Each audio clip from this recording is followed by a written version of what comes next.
There is an almost magical quality to Kristaps Porzingis right now, something we haven't experienced at the Garden since the height of Linsanity.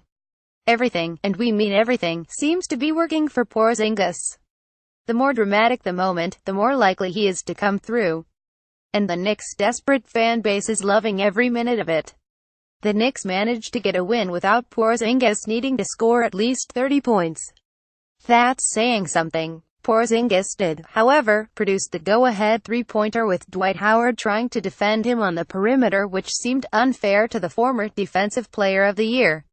Porzingis finished with 28 points, including 7 in the final 2 minutes as the Knicks rallied from 15 points down at home to defeat the Charlotte Hornets 118,113.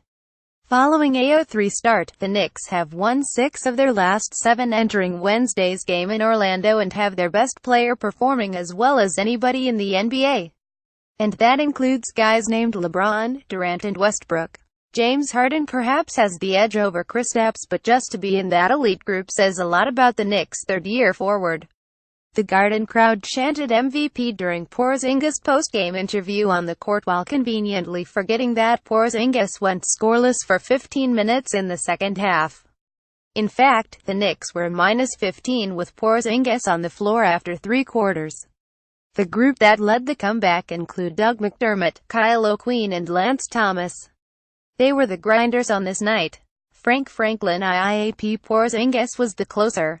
Playing center in the final 6 minutes, Porzingis tied it at 111,111 by knocking down 2 free throws and then buried the go-ahead three-pointer with 149 left. Hornets head coach Steve Clifford tried to get away with Howard as the primary defender, but once the versatile Porzingis stepped 25 feet from the basket, Howard's defensive skills were greatly compromised. These are the moments where all-star players find a way to finish the job. Porzingis made 10 of 15 shots and played just 29 minutes. He was 4 for 8 from behind the arc, and after taking a long rest in the second half he salvaged the night with a strong finish. Hence, the MVP chance. Of course, that award only goes to a winning player, and for the Knicks to be taken seriously as a playoff contender, these are the teams Indiana and Charlotte they have to beat at home. The Hornets have a terrific point guard, Kemba Walker, and a rookie Malik Monk who knows how to fill up a box score.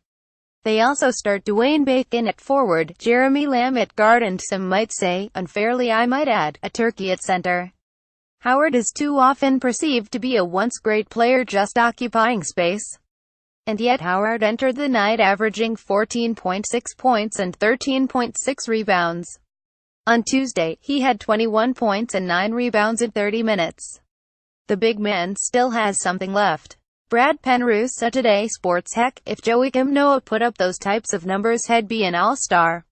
And Phil Jackson would still be employed by MSG. 2 years ago, the Knicks decided to throw a massive contract at Noah and ignored Howard, who has had the better career and has been the better player the last 2 seasons.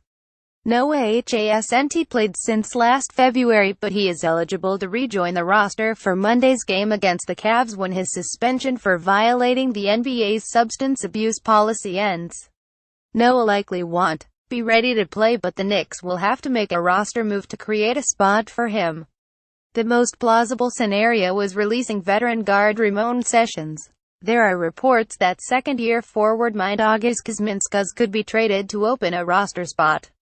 Normally teams wait until after December 15th to make trades. That's the date when free agents signed last summer are eligible to be moved. Abby Pergetti images the Suns, however, did move point guard Eric Bledsoe to Milwaukee on Tuesday for Greg Monroe plus a protected first and second round pick. The Knicks expressed interest in Bledsoe but were unwilling to move rookie Frank Ntilikina, which was the right call. The Suns at one time had Bledsoe, Isaiah Thomas and Goran Dragic under contract, and all 3 have since been traded. If only the Knicks had those options over the past few years. They did have Jason Kidd, Baron Davis and Chauncey Billups, but all 3 arrived in the twilight of their respective careers. Billups, who currently works as an analyst for ESPN, had Tuesday's game with Steve Mills and Scott Perry. The Knicks hope that Ntilikina can become a top echelon point guard. He looks promising, and Porzingis looks great.